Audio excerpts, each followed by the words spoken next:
Every single high achiever I've ever had the chance to work with has this underlying belief that contentment is the enemy, that contentment is a dirty word. They shudder at the idea of being content because to them, contentment means that they're going to slow down. Contentment means they're settling for where they are and not pursuing their best. Because if they're content, they're not going to get to where they want to go because they're going to just lay down and no longer give an effort. It's like they don't care anymore. Contentment is like, I've given up on caring about growth. But you have to understand that is just a belief about what contentment is. I would put it to you that actually there's a different belief that is even more powerful about contentment, and it's the opposite. See, contentment is what sets you free to pursue your best. Now, you can't prove to me that the first belief about contentment is true or false. No different than I can prove to you that my belief about contentment is true or false. But hang with me for just a minute. The only reason you believe that you need to be discontent in order to pursue and continue to grow is because that's the fuel you've chosen to use up to this point in time to motivate you to keep going. What would motivate me to keep going if I wasn't discontent, Jason? I need to be discontent with where I am. But the problem with always being discontent is as you're pursuing a goal, guess how you're feeling along the way? You're constantly feeling like you're not enough, constantly feeling discontent.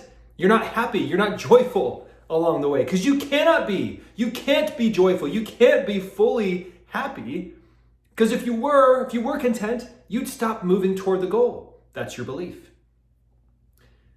One of the other unintended consequences, though, of using this fuel of discontentment to drive and propel you forward towards your goals is that the underlying motivator for that is fear of failure.